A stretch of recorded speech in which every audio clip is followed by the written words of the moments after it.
కావాలి కొత్త రాజకీయ పార్టీలు? ఎందుకు పుట్టాలి కొత్త రాజకీయ ఆలోచన? ఎవరి కోసం పుట్టాలి కొత్త రాజకీయ ఆలోచన? ఇగో ఇట్లా పొద్దున్న లేస్తే సఫర్ అవుతున్న ప్రజల కోసం పుట్టాలి. మక్క వచ్చింది. ఇప్పుడు 6 లక్షల ఎకరాలలో తెలంగాణలో మక్క సాగైతే మన నిజామాబాద్లో 32,000 ఎకరాలలో సాగాయి. ఇక్కడ నుంచి ఆఫీసర్లు రిపోర్ట్ పంపిరు, 33 కేంద్రాలు పెట్టాలి, కొనుగోలు కేంద్రాలు అని చెప్పి.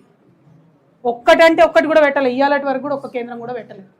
దళారులు ఏం చేస్తున్నారు? ఈ లోపల 2,400 రేటు నిర్ణయం కేంద్రం చేస్తే 1,600 నుంచి 1,800 వరకు మాత్రమే మక్క రైతులకు ఇస్తున్నారు. ఇది మన నిజామాబాద్ ప్రాబ్లం కాదు. మహబూబ్ నగర్లో 18,000 ఎకరాలు ఉంటే అక్కడ అమర్చింత మార్కెట్కి తీసుకపోతే అక్కడ కూడా గదే 1,600 నుంచి 1,900 ఇస్తున్నారు. వరంగల్లో అయితే పాపం 3.5 లక్షల ఎకరాలలో మక్క సాగు చేసి ఎవరు జవాబుదారీగా ఉంటారా రైతుల కోసం? 20 రోజుల నుంచి మార్కెట్ సెంటర్లు ఎందుకోసం ఓపెన్ చేస్తలేరు? ప్రభుత్వం దళారీ వ్యవస్థను ఎందుకు మరి దగ్గరుండి ప్రోత్సహిస్తుంది? ఇవన్నీ ఆలోచించాల్సిన అంశాలు కాదా?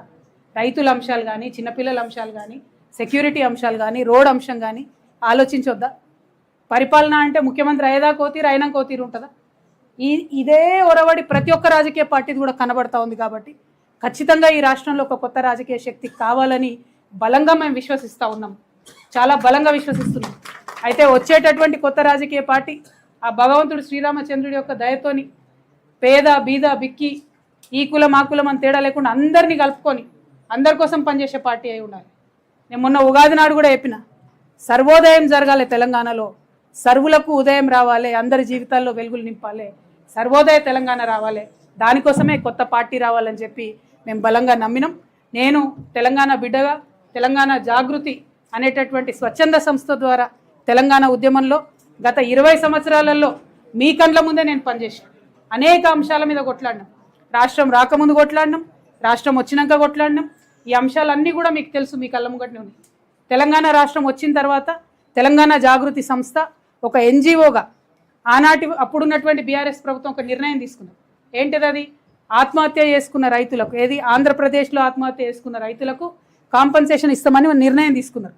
అయితే ఆ లిస్టులో ఒక 300 మంది రైతులు మిస్ అయితే తెలంగాణ జాగృతి ఆ బాధ్యతను తను తీసుకొని ప్రతి జిల్లాలో ఉండేటటువంటి ఆ 300 మంది రైతులకు 4 సంవత్సరాల పాటు 2,500 రూపాయలు పెన్షన్ ఇచ్చినాం.